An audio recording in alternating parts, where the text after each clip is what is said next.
Hey guys, and welcome to learning how to use content to grow your business, basically. That's the whole point of this whole thing. So, I have some awesome stuff to share with you. I am going to share my screen.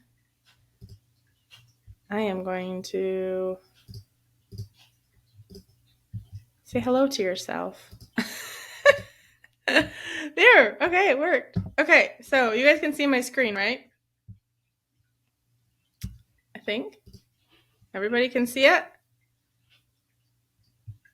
Okay. All right. I will dive in here and show you. I just wrote this quick thing here: how to unleash tech and AI for effortless content creation. So I use these tools. I use all this in my own business, and I teach all of my students and course members how to use this exact method essentially, and we tailor it to their business. So I wish I could see you guys too. So hold on. I'm going to pull you guys aside here. Can you guys still see? This is all new. I don't Yes, like. I can see your screen and I can see everybody on the call. Okay. Okay. I'm going to push you guys. If you guys have anything or any questions, feel free to speak up or ask a question anytime. I don't want you guys to feel like I'm like just speaking over you or anything. So, I want to talk about what content is. And so for digital marketing, content creation is anything that you put online. Essentially, it's articles or blog posts or videos or podcasts, social media posts, all of the stuff that you would create to share your business or basically it's anything that has your business in it.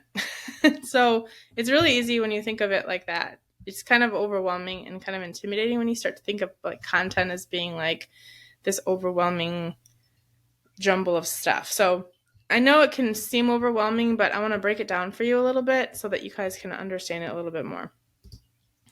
So, why would you want to create content? I don't want to like go into all of this. I'm just going to basically talk about it. But basic reasons for creating content for your business is promotion and visibility. It's a great way for you to connect with your audience, get your stuff out there, and start to create content that people want to share and attracts new potential customers or fans, or just basically that's the biggest thing. Number one, promotion and visibility. And then the next one is storytelling and self-expression. It's a great way for you to connect with your audience and share your brand story, share your ideas, share your perspective with others, and in a creative and non like salesy way. Okay. It's also good for building a brand, not even just a business brand, but also a personal brand. It helps you establish and cultivate your own story within an audience. It helps you create engagement and community building. It helps you like connect with people. It helps you generate money and income, of course. You can also do sponsored collaborations, brand partnerships. You can also get paid for ads on your website, which is kind of cool. So, and then collaboration and networking. You can engage in content creation with other people, of course, which also drives more traffic and creates more visibility and more potential for income. So why? Basically, good content drives traffic. Okay, so the more content you create that's good, that people connect with, the more likely you're going to make sale. Okay, and the more content you create, the more stuff you put out there, the more information and value you provide for people, then the more traffic that you're going to generate to your website. Most small businesses, most creatives especially, are really bad at brand storytelling. And content marketing is basically brand storytelling. And sometimes people will take the brand component too literally and make it all about them. So it's all about their brand, or it's all about what they're doing or what they're doing behind the scenes, but they don't actually create a strategy or story behind it that people connect with. One of the best posts that I've ever created was a post literally about why I do what I do. And it was funny, but it was like my daughter running through a puddle and jumping in the puddle. And I was like, this makes all of those hard moments worth every second. Like, and it went viral. I think 150,000 views on that one post, and 150,000 people had the potential to see my brand and connect with it. So creating content with story is the purpose, and providing value. Okay. So brand storytelling is going to be the one way that you can create a memorable experience for your audience. They're going to want to know more and see more if they connect with. You've probably done it on Instagram or on TikTok, where you're like, oh wait, I want to know more about them. It's exactly what you want to create for your audience. So, what is content? It's content creation empowers you, right, to share your work, connect with your audience, and build your brand. It's basically a way for you to connect with the world. And the more content that you create, the more likely people are going to see and engage with you. So here's the thing though, a lot of people don't understand this, and this is why this is so important to get. Your audience is in control. Like, you can put out all the content in the world, right? People see content are being inundated with content every day. If you just literally open up your phone right now and we looked at Instagram, it's content. Everything you consume online is content, and you are the one that's scrolling, right? And everybody in their mothers, brothers, and uncles has content being fed to them every day. Everybody's vying for attention. Everybody, quite everybody, is like, I want a moment of your time. And so you don't have to listen to anything online. It's the ones that like catch your attention, that are like engaging, that you see it literally for 1 second and you sit and watch. That's the content that's like connecting with you somehow. People can avoid that. People don't have to read your blog post. People can install ad blockers on their computers. They don't have to look at the content either. There's so many ways that people can just kind of avoid and block out the extra stuff. So with tons of similar companies out there who are trying to get attention and trying to vie for your audience's attention, you have to kind of stand out, right? But you have to do that with what your audience needs. Um, Thinking about what kind of content they would like to have, right? So have you guys created any content recently that did well with your audience? Can you hear me? Yeah, I did. I posted my mood board, or one of my Okay. mood boards for my collection, and that got like 80 likes, which I know is not a lot, but for Valerie's information, I haven't been posting on Instagram for a while, and I just Yeah. started posting again. So I'm trying to build up an audience back. Yeah. I mean, 80 Yeah. likes is actually really good. So that means that was they're excited about that. Or have you thought about maybe creating another piece of content that would be similar? Have you done Yeah, any? so I have been doing a few sketching exercises to see how I want my brand to look under Heather's Okay. direction, which I need to send to you. And I'm really, really happy with how it's coming out. So I'm going to post the mood boards that I created for that, as well as different sketches and different practice things that I did, so that people, I don't know, I think people like Okay. seeing the act of creation. Yeah, they like to see kind of behind the scenes sometimes. And especially when it's something that's like what you're doing for them. Like, what did the post say? Do you remember what it said? I wonder if I can let you share your screen. Maybe we could look. I'll have to look it up. I think I was just talking about how like I'm starting my new fashion brand, and I wanted to share some of my inspiration with you. Okay. Um, So, and you shared a little bit of like information about this new brand that you're launching. So, maybe so like when you create a piece of content that people are really engaging with, you kind of have to dig it apart and see what it is that they're like. What about that post specifically were they inspired by? Was it the imagery? Was it the content? Was it, like, it's kind of like you have to become a detective and look at it like from their perspective. And so it could have been a number of things that they were like, oh wait, that's cool. Like, I'm looking forward to seeing what's next. Maybe so then they were maybe also they were encouraging you too, like, oh, that's cool, I want to see more, kind of thing. So you have to kind of look at your content objectively and from your audience's viewpoint. So that's cool. What about you, Valerie? Did you have any content that you've posted Um, recently that? Recently, yes, actually. The one that I posted, the most recent, was one where I discussed like my values the values of my business, and that got a lot of attention, which was amazing. And I hadn't really done that before. Mm-hmm. I just kind of talked about the story. I tried to make it short and sweet about why I started my business and just some values behind my business. And then another one that got this was like in February maybe. And do you say your name Ceci or Cece, or am I saying that wrong? Or CC is what she's, yeah. Cece. Yes, So Cece, CC.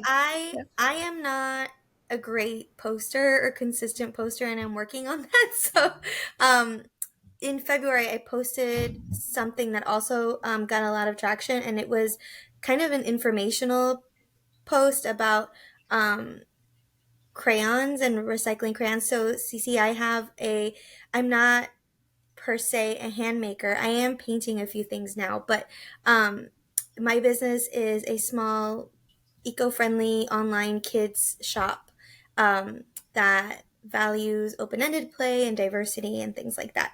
Um, we carry recycled crayons. So I explained why, what happens to crayons when if they're not recycled, like what kind of impact does that have on the landfills and things like that. So um, I got a lot of engagement with that. So obviously, some kind of educational things. 'Cause a lot of people didn't know that, and it's something simple, right? But it's Mm-hmm. surprise. I even when I learned that, I was very surprised. So just informational um, things, kind of like how you did your mood board. People want to know that stuff, and then I guess people want to know more about me because I noticed that when I talked about my values, they want to know more about me. So I'm just trying to figure out.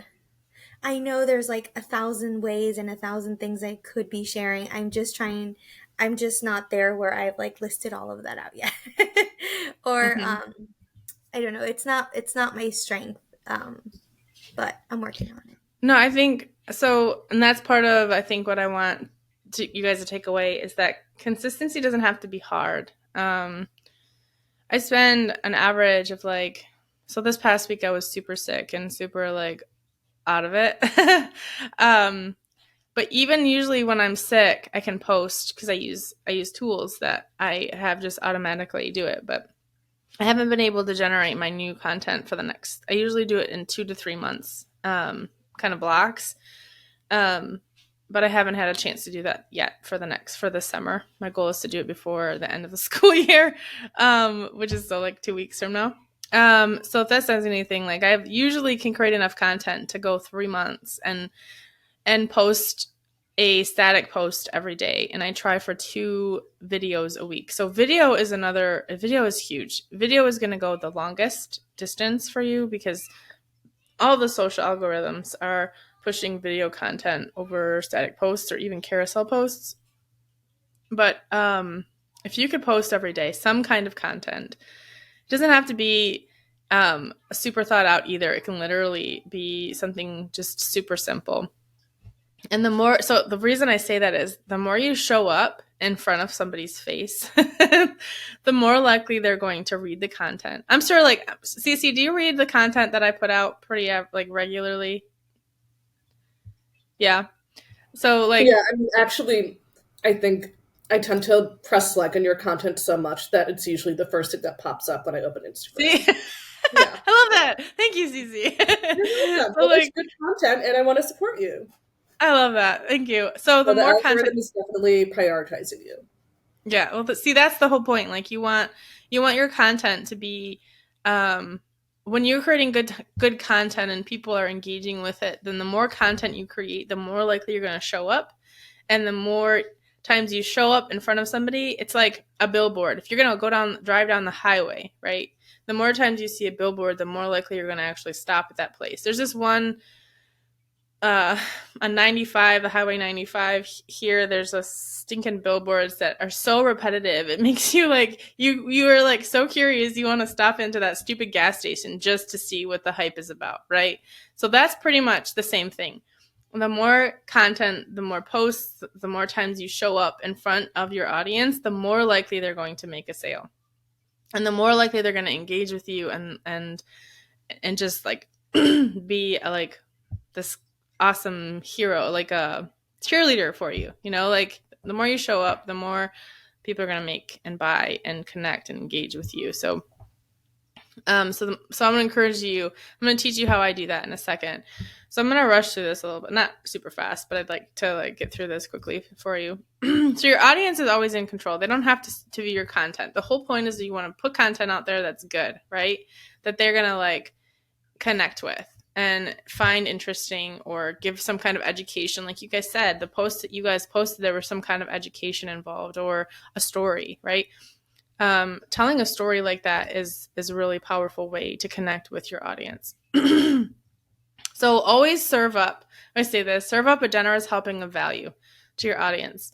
Like the more you can tell stories, the more you connect on an emotional level, the more you engage without having to be salesy. Like a lot of really good brands do this. I mean, Coca-Cola, for Pete's sake, they don't say anything about buy Coca-Cola. It's literally like a story of like a bear, or like some cheesy, or like people laughing and partying up at the playground or on the back porch. Like it literally is all about telling the story, right? So if you're starting a podcast or a blog or an Instagram account, and you start to put in like these little treasure chests of content that's awesome and super valuable, it's going to pay off in the long run. But the problem is that it takes a long time to start generating audience that's going to connect with your content. It's not going to be right away. I want to just say that. Like it's going to take some time for you to start generating content, learning what your audience connects with. So think of it like as an opportunity. The more content you post and the more patient you can be, the more you can learn about your audience and generate content that they're going to be like head over heels for and be like looking for every time they get on Instagram,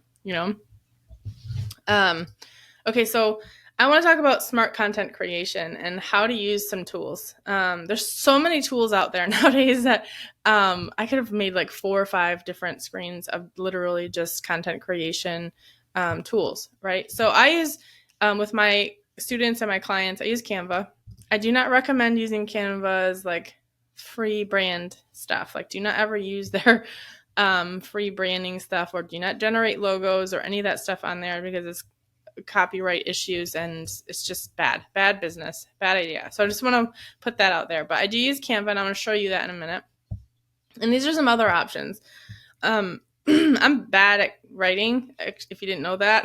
Probably all of my posts are filled with grammar issues, but one way of avoiding that is using like Grammarly. That's one way to do that. A lot of people say that they're bad at writing, and I say, well, man, I was a bad writer too. Man, I think I graduated high school with the worst GPA ever. I did go to college, of course, but I'm not a really great writer. But all of my posts seem to come out okay. I think people read them and they say that the content is good. So that tells me that I'm doing something right. But I do use some other tools too, and I'm going to talk about that. So these are some great tools. The ones that I'm going to talk about specifically today are Canva. And I use Later, which is what I use to auto schedule my posts. I use ChatGPT too. Actually, I'm going to show you that. It's a great way to come up with ideas. And then Jasper AI, which is another content creation tool that I use to write blog posts. And literally I give the idea and the like structure of the post, and it will help me generate the content. I'll put in stories, and I'll add in like my own part, like my own kind of like take on things, or my own experience, or some way to like personalize it. Of course, you don't want to like just put it out there. You also want to make sure that your message or your brand tone of voice is on track. Like you don't want to sound like, if you're like a professional, like let's just say you're selling toys, and so let's just say you don't necessarily have to like have like a super polished tone of voice. You kind of want to have fun with that, right? So this is a great way though. Jasper AI, I'm going to show you those tools. So this is I'll show you this first, ChatGPT, which you probably heard about. I literally just used this today for a couple of things. So if this is what it looks like. Heather, before you start, and sorry to interrupt, but I told my husband what we'd be talking about today, and he pointed out that the prompts that you feed into ChatGPT are owned by ChatGPT. But there might be a copyright issue. Yes. Yes. Yeah. So it depends. So the stuff that you put in there, I wouldn't necessarily take it word for word, but Yeah. you give it some really great, it gives you a lot of ideas. I use it for idea generation. And so you can, yes, copyright issues are an issue. And that's why I was going to show you Jasper AI, because it's not, there wouldn't be any copyright issues with Jasper AI. Sorry, I should have been logged in already.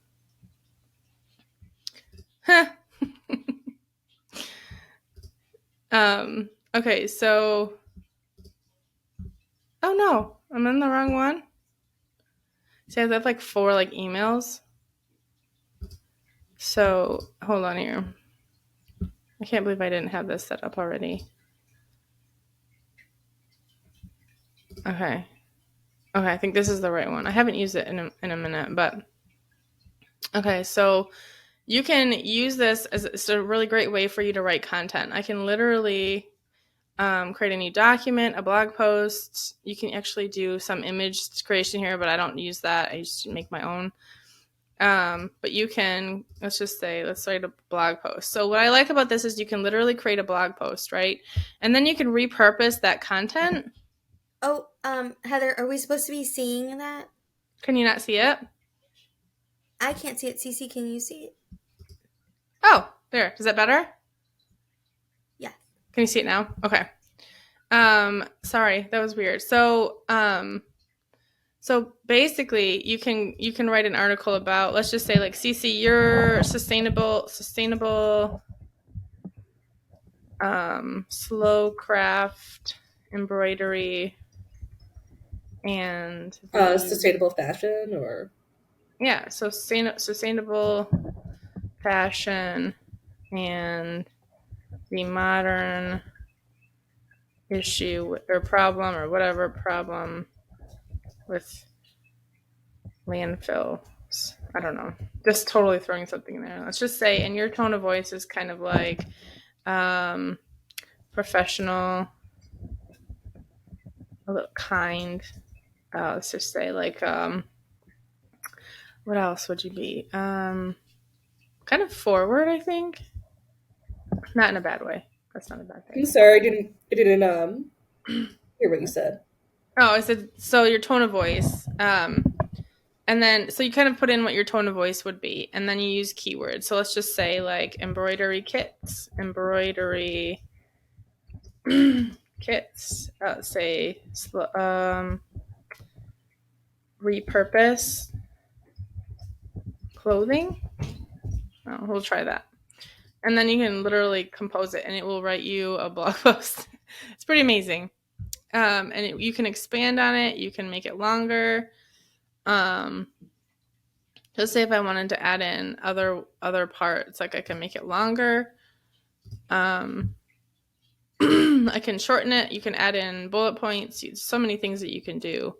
So here's a start. Like this is a pretty decent start to a blog post. Can you still see everything? They've changed this recently too. So they have different kinds of tools, which I really like. They have changed this since I've been in here.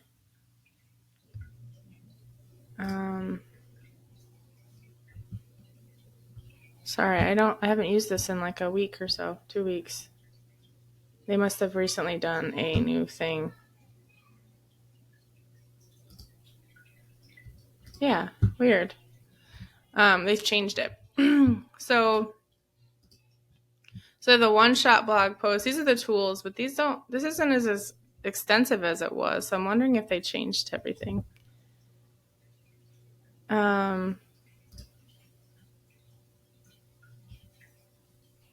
Anyway, so this is a great tool though for you if you're wanting to write content that's easy and fast. Learning it's not too hard either. It's just I have to figure out what it looks like again in here. And I use a combination of Chat GTP to come up with ideas for blog posts. So like I could literally type in, can you see this here? I could literally type in things like help me write a blog post about fashion and sustainability, and see what it comes up with. And it will come up with different titles and actually write a full blog post for you, but I would go through and I would rewrite some of it, of course. But it gives you the outline and then you can expand on it, which is really awesome. So understanding sustainable fashion. And Cece, you know about some of this stuff, so it'd be easy for you to go in and kind of write some of this stuff and put in resources and things like that too. Right. Quotes, Like follow a statistics. general outline, include Right. some statistics, rewrite what doesn't sound like you. Exactly. Yep. And then you can actually tell ChatGPT to be like, can you rewrite this? This is the whole point. The whole point of doing this would be to like getting a different voice or with a bit more slang. I don't know. You can literally like, can you talk and can you rewrite this to be in first person or other, however you want to do it. You can add it. You can, and the more detailed you can get with it, the more it's going to be more unique, if that makes sense. So you don't want to literally just take the first one. You want to kind of dig in and change it up some. So getting real with sustainable fashion. And 3 keys to sustainable style. And these are keywords, actually. Sustainable style. People might be looking for specifically sustainable fashion or keywords like sustainable style. So keywords are like when somebody goes to Google and they literally like type into Google sustainable slow fashion. That's a long tail keyword, but that would pop up on Google like multiple people or businesses that have written blog posts or have products that have keywords like that. So the more keyword descriptive you can be, and we're going to talk more about that too, but this is an amazing tool for writing blog posts. And you can repurpose this in Canva to be a carousel post really easily. I'm going to show you. So this is my client, Fenwick and Oliver, and I've created some content for her. It's just, these are templates that she can use and repurpose. So like, let's just say, here's how to be a more sustainable host.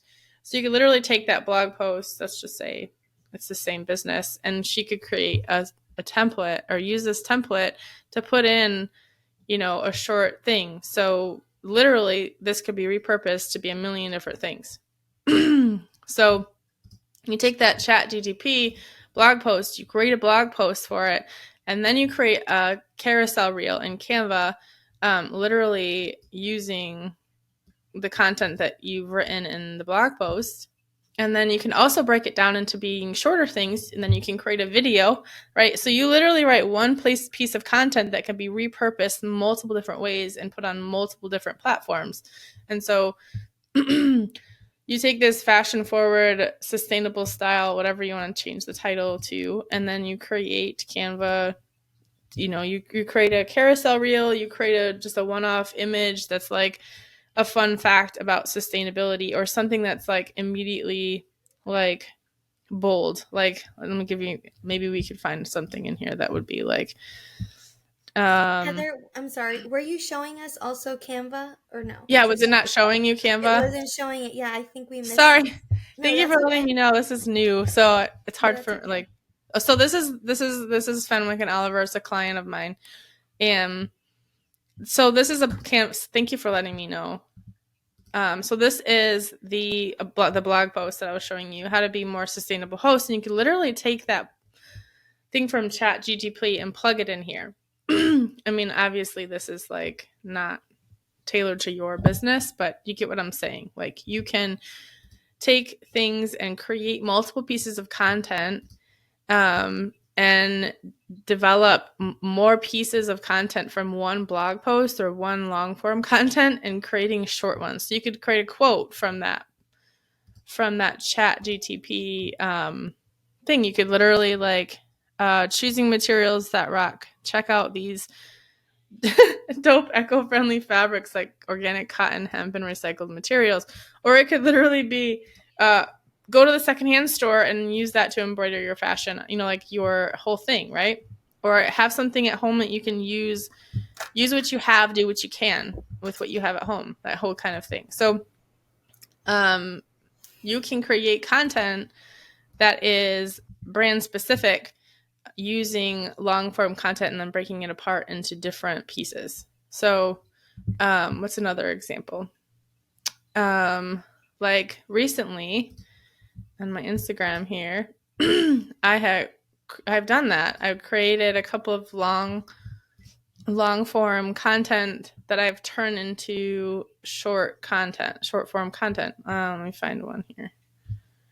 Here's a blog post: Embracing Consistency, a playful guide for the creative soul. And if you read that blog post, I've also broken it apart into little pieces. So like consistency or other things that literally it's a sorry, here, let me show this. Literally a blog post, and I can take these pieces and this would be a great set the stage for creative success for a short carousel post. Dance with routine as a creative, that could be a short blog. Like literally you could break this apart into so many little pieces of content and share that. So this is, I could literally repurpose this 5 or 6 times in different ways and keep repurposing the content and sharing it with my audience. Because here's the other thing that I want to share and make a point to say: not everybody sees your content. Your content, like you could literally post on Instagram or Facebook or whatever, and only a short amount, like a small amount of people are going to see your content, right? It shows only a small snippet of people. And so you post content, and the more content that you post, the more they're going to see some kind of content of your own. So that means that your message, you could literally repeat the same message over and over and over again, and people, like, I have so much content that I could repurpose. I have this weird thing about repurposing content, like that old content that I've created. Like I have a ton of content that I've created in the last 10 years. So I could repurpose a lot of content and do it over and over and over again. And so and nobody would ever see the same stuff. Like everybody's going to have a different experience with your brand, and that's okay. But the more content you create, don't be afraid of posting too much. Don't be afraid of like showing up, because the more you show up, the more likely they're going to be like, oh, wait, I need that. I want to connect with that again. So don't be afraid to show up. So we talked about ChatGTP, and we talked about Canva as a great tool for being able to create content quickly, kind of. If you have questions, do you guys want to talk about Canva more at all? Can I ask you a quick question? Sorry, Yeah. about ChatGPT. Is there a way, can you just help me write about this, or do you have to use like a specific like keyword so that it knows what, I don't know. I guess I'm Yeah. asking, can you just ask whatever you want, or do you have to do a certain way? No, you can ask whatever the heck you want, Oh, which is what okay. I like. Like you can Oh, literally okay. be like, so examples would be explain Oh, quantum computing in simple terms, but it could be like you sell kids toys, right? Kids, like sustainable kids toys. So let's just say yeah. like explain the or maybe it could be explain why lead-based paint I'm just is Right. bad for kids. I'm just totally Oh, making yeah. this up, but you get what I'm saying. So like, and I would definitely fact check this. Do not take what they write 100%, but it's a really great start. Here's a great post. I mean, essentially, absorption is true. Like children's bodies absorb lead easily. That is true, actually. So I would definitely fact check things, but this would be a great post, a carousel post. Why you want to make sure that your kids um, toys are environmentally friendly, sustainable, and using materials that aren't going to affect their health long term, right?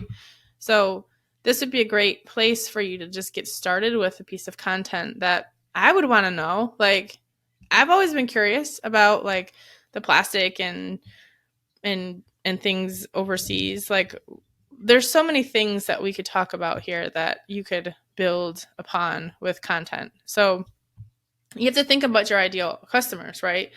I'm a mother, so I totally get it, but I wouldn't want to buy toys that have that are painted with crappy paint or are made of plastic that's going to leach. And if it's like a kid's like tea set, obviously, like they're gonna use it, right? You don't want to be like, this is painted with lead-based paint. It's made in China. I wouldn't want to risk that. So thinking about your ideal customers and what things they're thinking about and ways that you can create content that's going to answer those questions and those concerns and those worries that they're like not saying, but they think about, you know? So this is a great way. Chat GTP is a great way. So you can type in whatever you want. There's no like limit to like, well, it's not really a limit. I think they have a daily limit of what you can type in, but like, give me an idea for a carousel post. That's spelled wrong, but that's okay. On why you should buy organic wooden toys. And then this is going to come up here and we'll see what it says. Embrace nature, why organic wooden toys are the perfect choice. Sustainable play, safe and non-toxic, durability, which is true. I love wooden toys because they usually last quite a long time. Sensory stimulation, educational value, could be open-ended play. So as you can see, like, this is automatically a great post. That is amazing. Right? I love it. Oh my Okay. gosh. Okay, so I'm going to keep going because I have a lot of tips that I can show you, but this is a great tool for giving you ideas and helping you kind of create content that's going to, and then if you use Jasper AI, you can literally copy this and be like, hey, can you rewrite this to make, to be a little bit more, to make sure that your content is not copyright infringing, stuff like that. So my throat is killing me. Sorry. Okay, so later, I'm going to show you later. This is what I use to schedule my posts. And you can see, I haven't done a very good job of it recently because I'm waiting. I have a photo shoot scheduled for the 1st of the month or like the 5th of the month. And so I'm getting ready for that so that I can create my content. So I have to have my plan done before I go to my photo shoot. But I use my photo shoot to generate content, right, of pictures of me. And then I combine that with static images and quotes, things like this that you guys see on my Instagram page. Well, we can't see the later. Oh, thank you. Sorry. Yeah, so this is later. I'm also wondering, why do you like later over other auto schedulers? Because right now I'm using, oh my god, I can't even think of the name of it, Planoly. Planoly. I've tried Planoly, and I find both have like just things that annoy me. Yeah, I think whatever annoys you less. That's what I would say. Yeah. Like I just have a preference for later because it seems to be the easiest way, I think, usability wise, and I like the visual planning, and I just like how it's set up. And I like that I can put all of my stuff on there. Like I can auto schedule to all of these platforms: Facebook, Pinterest, TikTok if I have videos, and LinkedIn, which I use LinkedIn. I think that's why I use later, because I don't think Planoly does LinkedIn. So sorry. So this is how I plan it. You can see like past months. It is, I pretty much can auto schedule everything. So this is I show up every day, and with kids, I know like it's impossible for me to always spend a ton of time. But I use ChatGTP and I use Jasper to write content and captions. So I use it multiple ways. All of my content, I kind of mix my own. Like I use my own personal stories, right?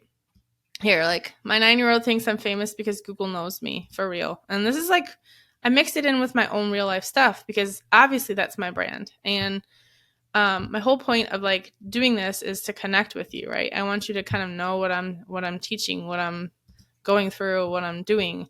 And so I use a combination of those AI tools, but I don't rely on them fully because I want you to really know what I'm all about. So, so figure out, there's Planoly, there's Hootsuite, there's lots of different schedules. I just use Later. It's my favorite one. Whatever works for you though, that's what actually I was going to say. Remember to explore each tool's features, pricing, and user reviews to find the one that fits you best, because not all of them are going to work for everybody. It really depends on what you need. And as you get into it, you might find that you don't like Planoly. Maybe you like try it out Later instead. And that's okay. Like you don't have to stay with one tool. But try and research them a little bit just to make sure that they have what you need. because each business is going to be different. And so, but this is just a good start. So, Heather, what is the difference between Hootsuite and Later?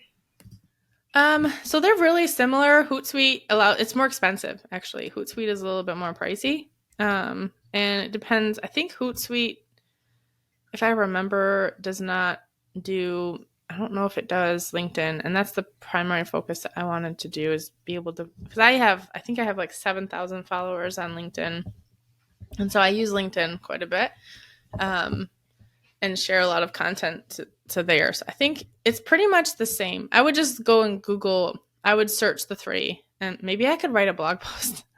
What's the difference between Hootsuite, Later, and Planoly? What's the best content management system for creatives? It's actually not a bad idea. See how that works, and then I'll show you. I could actually put that. I have a little tool that I'm going to show you too that I use for writing down ideas. But I would just go look. I honestly don't know the full answer to what the difference is. I just remember that Later just works the best for me. Okay, so Yeah, crafting and oh, sorry. I sorry, go mean, ahead. Valerie, if you're curious, I would say that like the way that Hootsuite is designed and priced, it's more for larger companies, Yeah. and like that is their niche. That is who they Mm-hmm. tend to market to. And then Later and Planoly are more for like small companies or individual influencers. But Yep. I Planoly, would definitely say has that. it's like they have more tools for making like pretty feminine like influencer posty things. So like if Yeah. that's what you want, like it's like prettier, but um they have slightly different functionalities, so it really Yeah. It is a depends. lot more pricey. It's meant for larger B2B kind of businesses. So that's why I chose not to use it. I didn't need all the other stuff. I literally just need to be able to schedule posts, and that's pretty much it. I just wanted to be able to do that simply. But it is expensive. So that, I hope that helps you a little bit. But okay, so crafting an epic content plan. So it doesn't have to be hard to create an epic content plan. And here's the thing: is you don't even have to follow this list. I would say if you, instead of like randomly posting content, you kind of start to, I'm going to show you a tool that I have in a second that I'm going to send to you guys in an email. But as long as you kind of know what you want to have happen with your content, what's the biggest objective for you? Is it that they are purchasing? Are they reading your blog post? Or are you driving traffic to your, what is your goal and objectives to creating the content? And then you have to absolutely understand who your target audience is. Like, you can't just randomly start posting content. You have to really understand what they're struggling with, what concerns they have, what on their day to day, what do they do? When you really know your audience, CC, you know that, like, how much that will change your business. Knowing who your audience is really important. So, and then look at your current content. We kind of talked about that a little bit, to see what works, what doesn't work, and what kind of. And here's the thing too: it depends on the season. Sometimes you can also repurpose content at different seasons to see if it actually works in a different season. So just because content doesn't work at one time doesn't mean it might not work at another time. And then you want to understand what keywords people are searching for. So that's part of understanding your target audience. When people go to the internet and they're going to Google and they're like searching for a product that's similar to yours, I'm just guessing the things that I might search for, CC, for your brand is like sustainable embroidery or embroidery kits for repurposing clothing, or how to mend, how to, like the keywords that you want to think about, those keywords. And then Valerie, for you, if you're selling, products for families with kids that are, organic or whatever, then I would maybe search for sustainable toys for a 12-year-old, like, or sustainable handmade products or whatever, or unique handmade products for a 4-year-old. Like, think about what people are Googling when they're thinking, I have to get a birthday present for this family. I'm going to search for what? You want to always be thinking about what they're searching for. And then you want to create your content to be kind of fit those keywords in there. So handmade products, sustainable, open-ended play, What are people searching for? That's what you want to think of. And then I'm going to show you this content calendar with topics and a schedule. And I'm going to show you that. So this doesn't have to be like the exact kind of like plan that you take. I just honestly would rather you just started creating content. Like, I don't want you to get hung up on like any of this stuff. I really just start. I think the more consistent you can be and the more you'll learn as you go. Like, you don't have to get super weird about it. It can literally just be kind of a fun thing to kind of see, well, how is this one going to perform? But I'm going to show you how I teach my students. So I have a couple different ways that I teach this. Hold on. Oh, this is one way that I kind of organize blog content. So I put in blog content here, and then when the final post is ready, and then I do a review post, and then the final post is scheduled. This is just one way that I organize my blog content. And this is one way that you could too.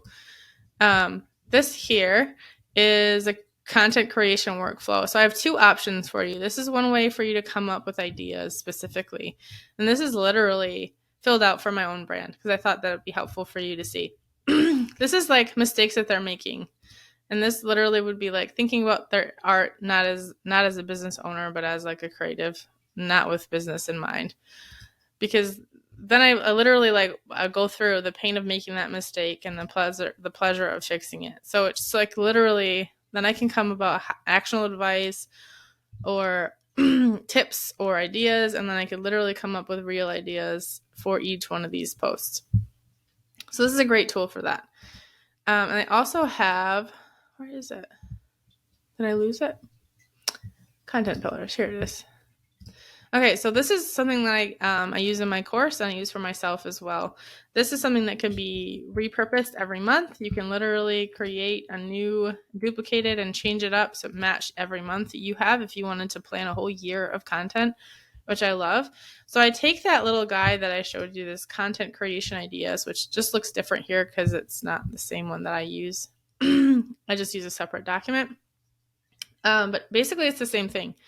You type in, so like, for you, Valerie, it would be like mistakes they're making could be like buying toys from China. The pain of making that mistake could be, leaching paint. It could be breaking. Could be they throw it away in 5 seconds. Like you buy a cheap ass toy and they literally throw it away 5 minutes later.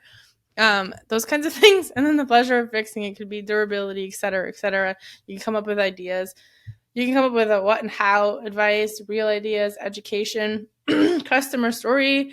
So like there's multiple ways that you could tell this story, and it doesn't have to be just like a carousel post or whatever. It can be told in different ways. Community inspiration. It could be about how you've recycled community toys and you've done like an exchange or something like that. I don't know. Sorry. So this is a great way for you to start creating content for your business and start to think of it with strategy.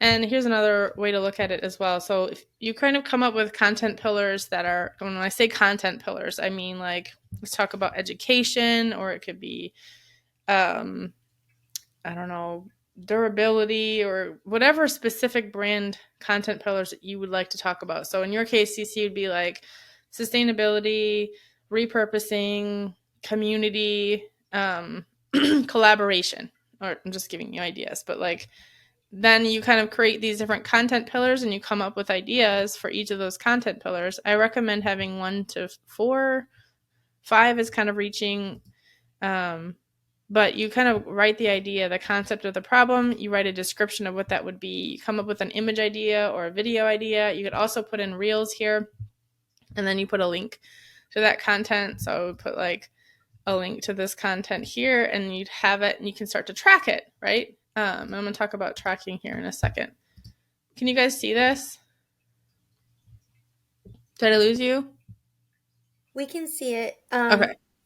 Is this, there's also a lot of talk about like content strategy. Is this what that is? Kind of. Yeah, this is the basics. And I don't want to overwhelm you with that. But yes, content strategy is starting to think about your ideal customer. Literally, if you want to think of like content strategy and break it down, it's what kind of content your ideal customers would find helpful, useful, or find some kind of value in. And that's basically what this is. And you kind of create it. The content pillars are the areas that you'd like to talk about as a brand. It could literally be promotion, community, collaboration. It could be what else? There's so many things, but each brand is different. And you can actually like look at your brand values. If you know what your brand values are, then you can take your brand values and you can basically like pull out your brand values and create content pillars for your brand values. So it depends on the business, but yeah, this is the start of a content strategy system. So you have your content pillars, and then you kind of come up with your content creation, your ideas. And this is literally like the perfect way to start thinking about your ideal customers and the value that they could get from it. And then you can literally schedule here if you want to, or you can use later or whatever social media, like if you use a Planoly or whatever. I like to kind of start it here, kind of start my planning here, and then push it to the later and stuff like that, because you got to come up with images. Sorry. I'm going to come up with image ideas first. So this is where I plan that. I would be like content pillar. You'd put the content pillar in here. You could literally be like education. And you could change it to whatever content pillar you have, right? And then you can repeat it over and over. And then you can literally go through and be like, I want to talk about this, this, this. And then you can create content and fill all this in. You'd have enough content for months based on if you go through and do the content creation workflow and kind of go in and start writing down content pillar ideas based on those things. So like education, and then you can write, how can you educate your customers on sustainability, slow fashion.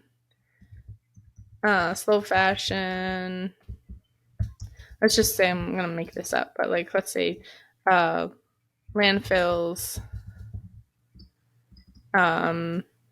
secondhand clothing, right?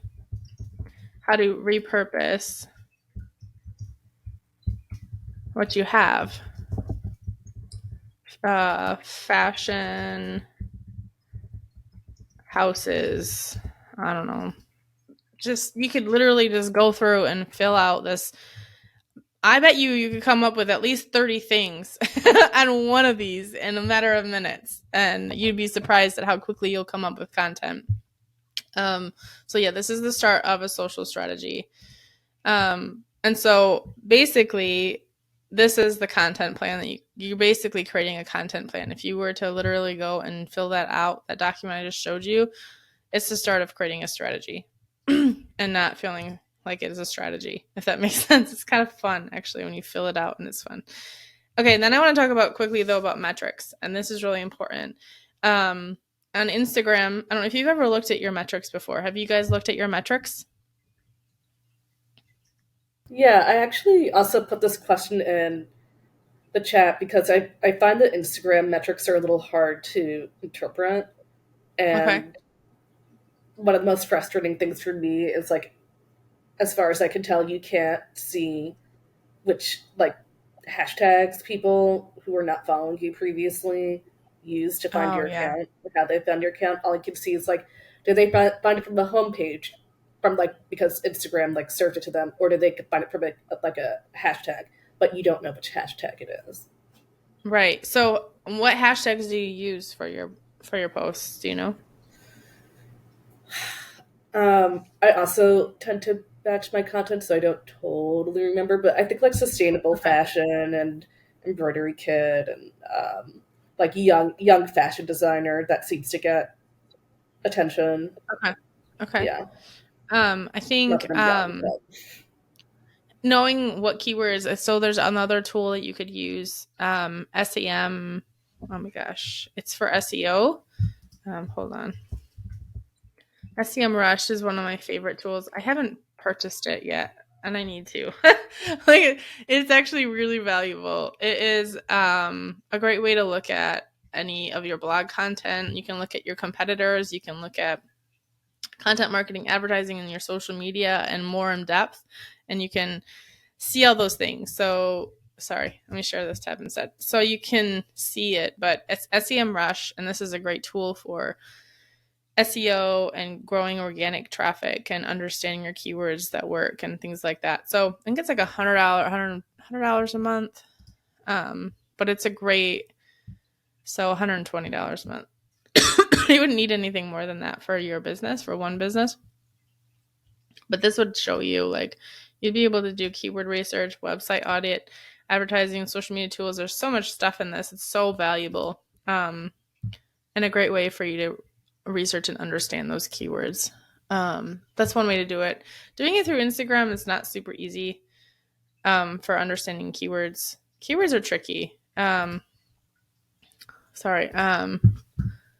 So I use a consistent keyword strategy. I use like creative business coach, content marketing for creatives, or art marketing, art branding. Those are like the basics of my keyword strategy. And then I tailor it also to match the content. So like visual identity, content, visual strategy, brand strategy, those would be additional keywords that I would include for those.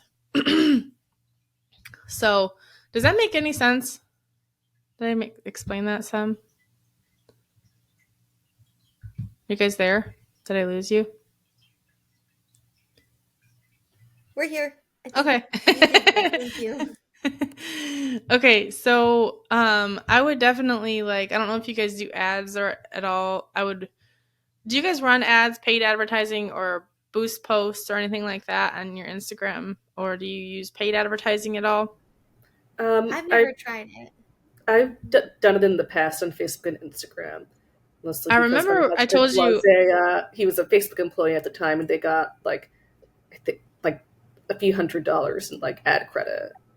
Like Okay, every I employee remember. has that.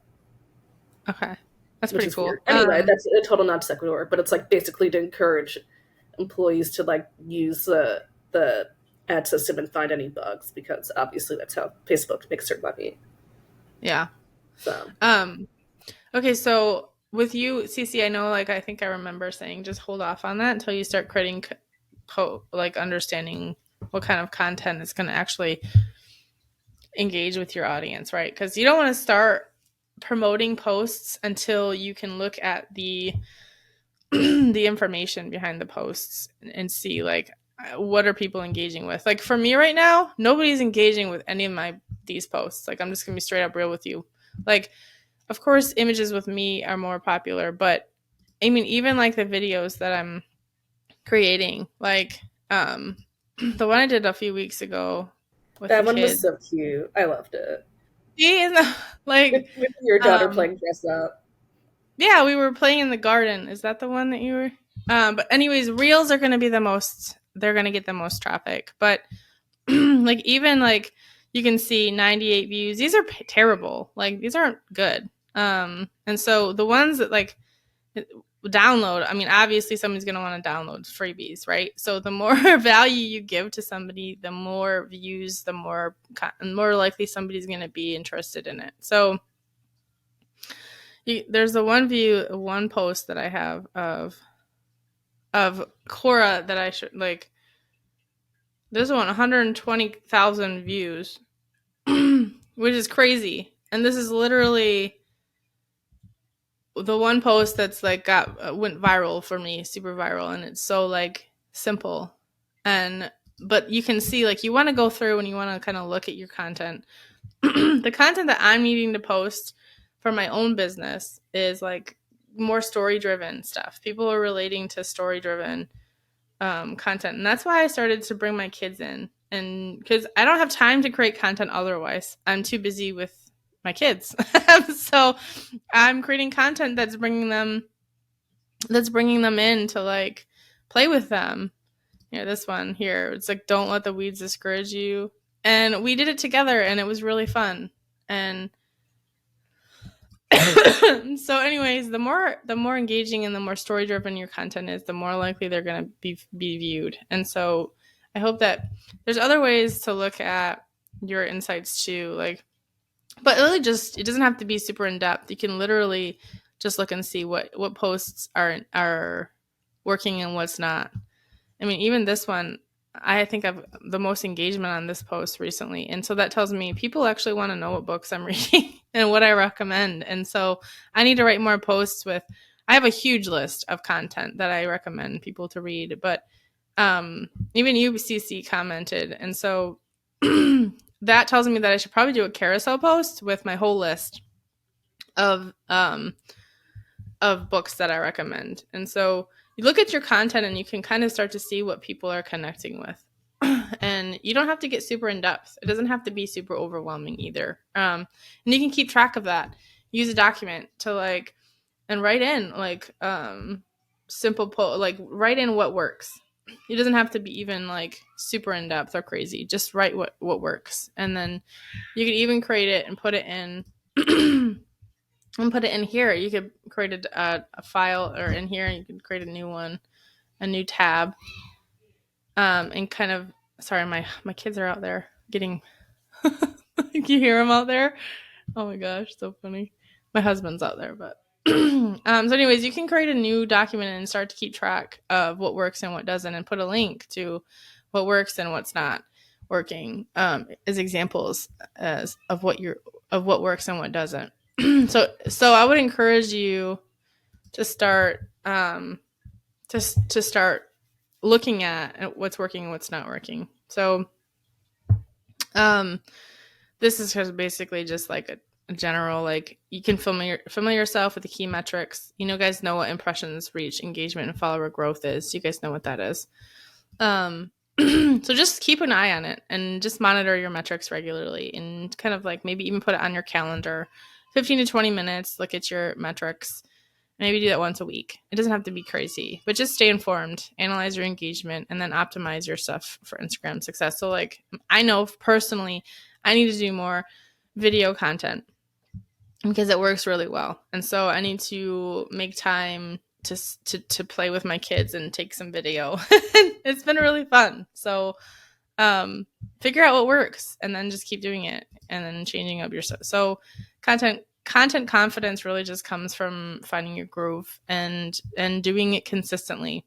But using AI is going to be the biggest way for you to generate content consistently. And then I know that you guys probably don't have a whole lot. I'm guessing, do you guys have an asset library kind of like this that you created? How do you create your images? Are you using Canva? What are you guys using? I To use generate. Canva. Use Canva. Okay. And Yeah, what I about use you, Canva Cece? too. You do too. So creating an image library of templates that you can pull from based on your content strategy or your content pillars, right? I don't like calling it that so you would create your images, your templates, right? The faster you can create content, the better. So the more you can do it. So content pillar number 5, you could literally just title it that if you wanted to. But creating an image library that is based on your content pillars is going to be really helpful for creating content that's quick and fast. Or you could hire me to do something like this for you too, but that's not the whole point of this. Is I just want to teach you guys how to generate content that is going to resonate with your audience. So yeah. And that starts with just doing it, like just jumping in and use, like I'm going to send you this content creation workflow and planner, so that you guys can use it yourself. Do you think that would be helpful, or I'm just Thank you. curious? Yes. Thank you so Okay, much. cool. Then I will send that to you and in an email after this so that you guys get it. Do you guys have, I know you said you put some questions in the chat box. Let me look at that. I guess my question is, since you tend to batch your content 2 or 3 months at a time, how long does it actually take you to create that content and sit down and schedule it? Because I do social media for a volunteer org, and it was like usually will take me like 3 or 4 hours to like figure out how to do a single week, which is way too long. That's way too long. Yeah. So so start filling out this content planner system or whatever. It doesn't take me that long. because I use those AI tools. And so I would say on average it takes me to do a month of content, probably 4 to 8 hours.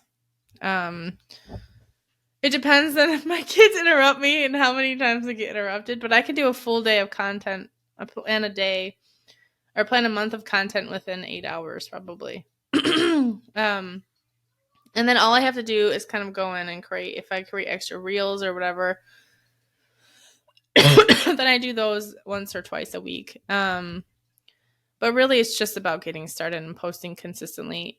I don't want it. The whole point of this is that I want to teach you to do it quickly and not be super overwhelming. I mean, I feel like 8 hour a day is a huge trade off for me thinking about social media every day. I like not having to worry about it. I like to know that it's just going to be posted consistently. I'll look at it to see if there's any errors frequently, or if I like need to change something up or promote something different, because I sometimes create different workshops and stuff like that every month that aren't within my social calendar. And so I kind of switch it up a little bit in the middle, but I don't spend every day thinking about social media. Like, it would drive me crazy. But you can also use like for me, using video and relating that to the content that I'm creating for that week. It's kind of the goal that I'm working towards myself, is streamlining that. It is not my primary focus. I don't actually get a whole lot of, I mean, I get 1 to 2 leads from social media. So, but normally the leads that I'm generating, people coming to my website through blog posts, or searching online for specific things. So I get a lot of leads that way, and I get a lot of leads through LinkedIn, which is interesting. So it really depends on your business, but social media is one of those things that you either like love it or hate it, and understand though that it's beneficial, and make a plan so that it doesn't have to take over your life. Because if you don't make a plan, it takes over all of your thoughts and thinking, and that's not what business is supposed to be like. It's supposed to be easy and simple. So spend an 8-hour day or 1 week to generate 2 months of content, or whatever works for you. But I know that there's multiple ways that you can do it. Like, you can literally use quotes, images of like what you're working on. It doesn't have to be hard. Like, it really can be easy. I know having an image library is going to be super helpful. Do you guys have an image library that you pull from? No, but I would love to know like a tip or strategy how to make that like streamlined, I guess. I don't, or what you would I consider mean, a good are enough. there ways in Canva to kind of like favorite a stock photo that you want to use over and over again and have that appear in your library? Yeah, there's actually in Canva, you can create, hold on here. In Canva, you can create um, brand hub, like, they're like, so I don't do this for all of my clients, but here's a couple. So like Satori Meals, you can create a brand kit for them. So this is all of her visual identity assets that I've created, and then her title or headings and fonts and stuff like that. And then these are stock images because she doesn't have any new images. So I just pulled images from like Pexel, which is a free stock photography site. And these are what I felt like fit her brand. And so I included them in her brand kit, her brand hub. And so you can see all of the graphics, photos are in there, and you can use these consistently. And then these are what I told her. I was like, these are the images I want you to capture with your photographer, or images similar to this. And then she would take this and like use it to create all of her content. So I can show you to her. So it's called the brand kit. So I would recommend that you create one. They're really easy to make. But you create one with all of your assets, all of your elements, and then you can put images and things like that in there as well. Any icons or things like that you have. So definitely do that. It's gonna saves your life. Like, I'm not kidding. Like, it just makes your life so much easier. Brand kits are like, I love Canva for this because it's so easy to create content, generate new ideas really quickly, and use the templates. If there's templates, that's why I would never recommend to somebody to go look for brand elements on Canva if they don't match. But this is a great way to like create something that that is on brand for your business. So I definitely recommend doing this. And this is one way you can put images that are stock images, because some of you, if you don't have or have never worked with a photographer yet, I would recommend creating something like this and using stock images that are consistently, they look the same and feel the same, and just saving those images and using those for now. But I would recommend that you get a photographer and do a small brand photo shoot. So you have images for your website. I multi-purpose it. I do it probably twice a year. And maybe I think it's like $1,400 each time. Plus if I use like, I'm just gonna be real with you, but I use like a stylist sometimes to like style my wardrobe, or because I don't have time to shop for myself. That's like impossible to shop for myself.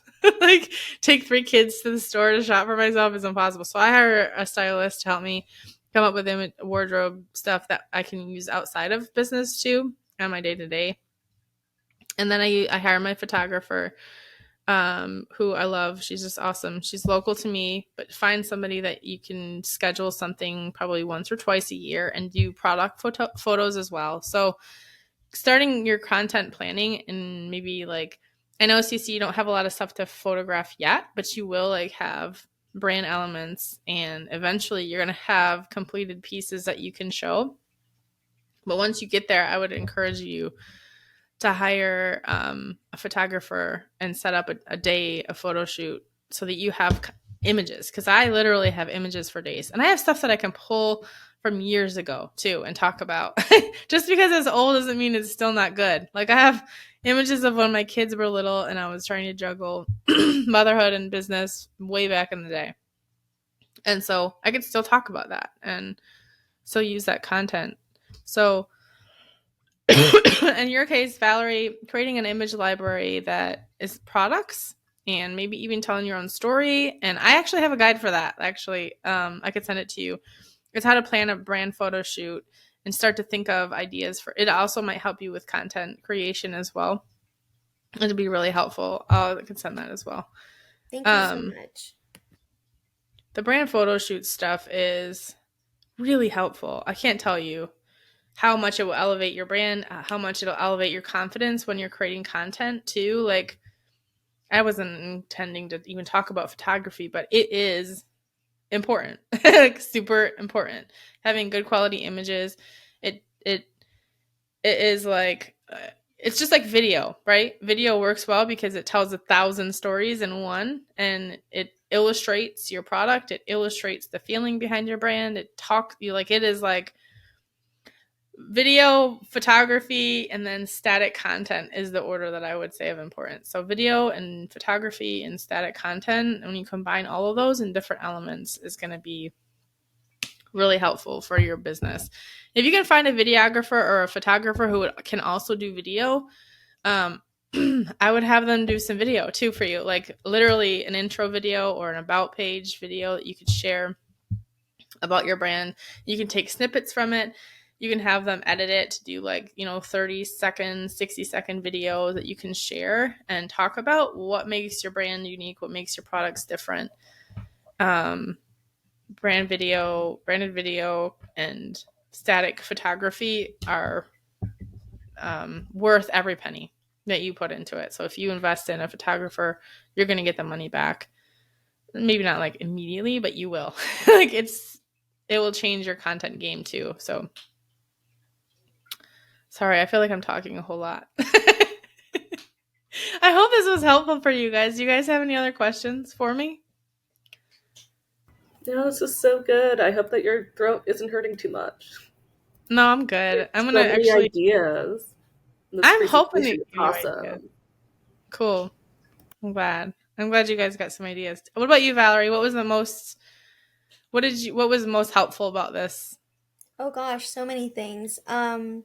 Definitely learning all the things you can do with like the different AI stuff. The brand kit, I never really thought to do that.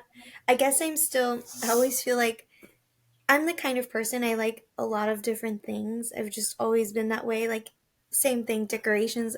I like so many different styles, and so then I like don't do anything. Oh, So okay. it's just I think I just like different things. So I guess sometimes it's hard for me to figure that out.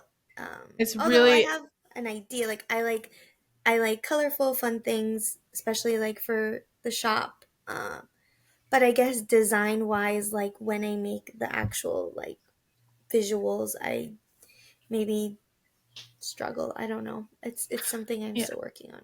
Okay, so I would encourage you to create a consistent style. Use the same colors. If you can, hire a brand identity designer like me or someone else. I'm not like, there's so many people that can do this, but you need to have a consistent style. Think about if, I like to explain it this way. Think about if like Coca-Cola decided to change their colors from red to yellow, and how confusing that would be for their audience. Like, you would be like, what the heck, Coca-Cola? What is wrong with you? Like, are you sick? Like, what is going on?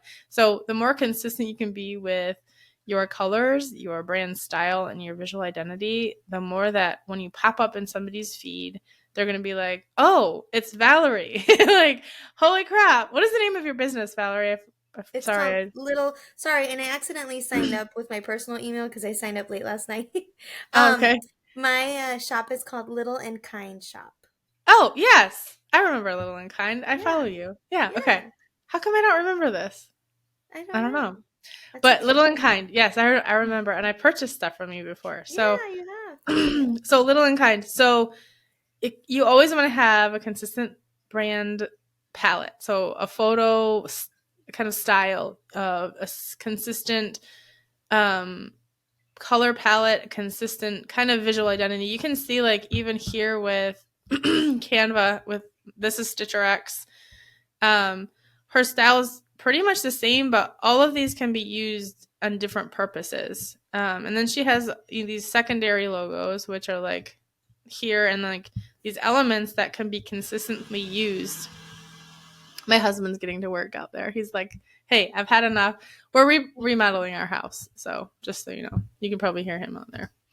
Um, but it's always consistent, and you never add in different colors. You want to stay the same, because it's, if you don't, when you post content, people won't recognize you. They won't create a connection with your brand. I mean, think about if like your, what are your favorite brands were just like automatically like go goth on you, or like change up their style to be like, I don't even know, like techie, techno, bright colors, and you're like, what the heck, man? Oh, that's crazy. That's not my style, and you're automatically going to lose respect for that brand. And so you want And to.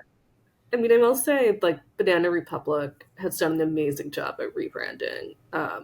I've Yes, seen it's that. still corporate clothing, but the imagery they use and the color palette is very consistent. And it's Hmm. like always like somehow like safari inspired and expensive looking. And like they Yeah. definitely drove away a lot of customers, but the ones that they kept are spending more. So there's something to be Yeah, said and for that's the whole rebranding. point. Yeah, here's the thing is, Valerie, and you're not going to reach everybody. And I always talk about this, but your audience isn't everyone. Not everyone is concerned about what kind of toys they give their kids, or how they're educating their kids, or no, not everybody is worried about that. So it's okay though to focus in on a specific kind of mom, right? Or a specific kind of audience. I've actually been, tell me what you guys think, because this is something that I'm considering for my own brand. I have a virtual assistant, and I've been talking with her about switching my audience to being moms specifically. That doesn't mean that I won't resonate with people who are single, like Cece, or not single, but no kids yet. Um, but I have kids, and it's a big part of my brand, and so I've been considering focusing on creative moms who are looking to create like a side hustle, or a second income from staying home with our kids. And I haven't done it yet because when I started my business, I specifically focused on creatives, right? I was a new mom, but I didn't have the I don't know, the tips and the ideas and the strategies that I created over the last 10 years, staying home with all three of my kids.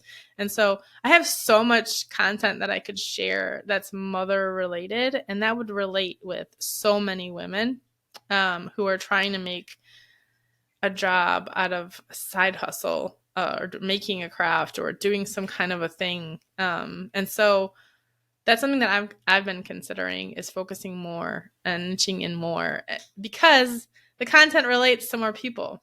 And the more niche you get and the more focused you can get on a specific audience, it actually widens the net further, which is, it seems backwards.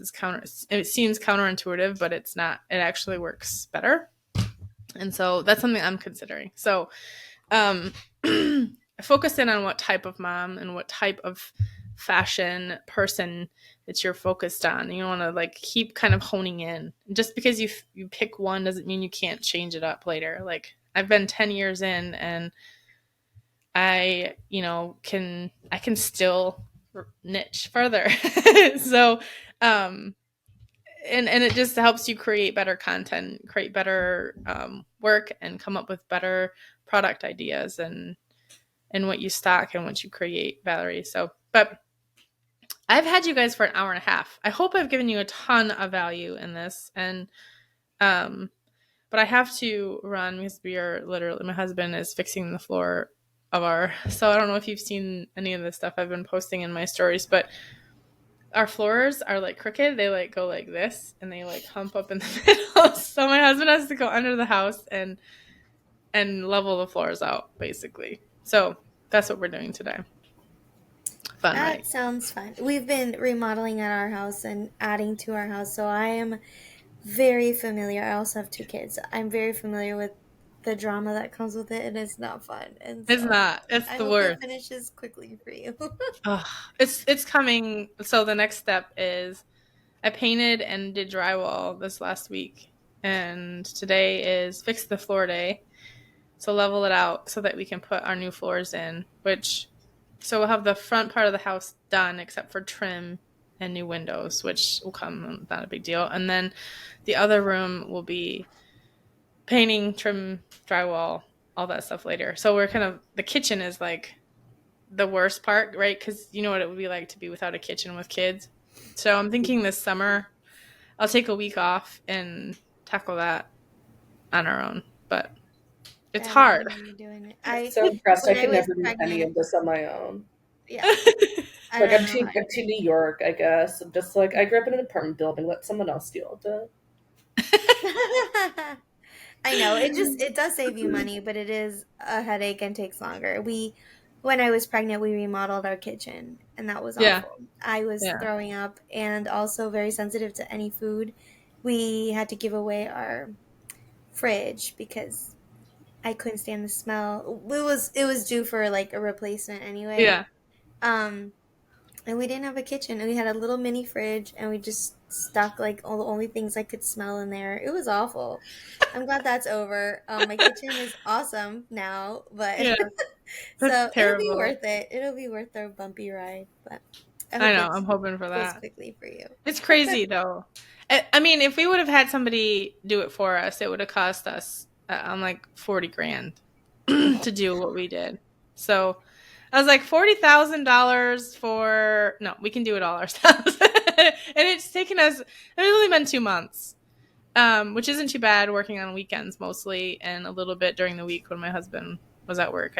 I did the drywall finishing. Who knows? I am really good at finishing drywall, which is like the worst job ever, I but can't I'm good at believe it. that. To me, that's like an art because you have to It be is. able, I don't know, you have to be able to like get it really smooth and right. So, Yeah. wow, I'm impressed. I know. I know. Who knew, right? I am a drywall. I should probably put that on my resume. I'm really good at finishing. There you go. Um, anyway, Thank so I you. have to go help him, but it was so good to connect with you girls. And Cece, I know I need to talk with you more. Yes, But I owe you things, but yeah. it's okay. Casey, can you tell me the name of your Oh, business? Oh sure. yeah. Pochoir, Pochoir, Okay. NYC. And my plan is to sell embroidery kits that will help people upcycle their clothing. It's Oh, really cool, Valerie. cool. I'm Very excited. cool. I can't wait to check Aw. it out. Yeah, I'm Yeah. Yeah, excited for her to launch her new product. So, but Well, I'll connect with you on Instagram, Cece. It was so nice definitely. I love to your speak with idea you. too. Thank you. Thank you. Yeah. Have a great weekend, everybody. you too, Yes, you guys. It too. was great Everyone to connect. enjoy. All right, see you Bye. later. Bye.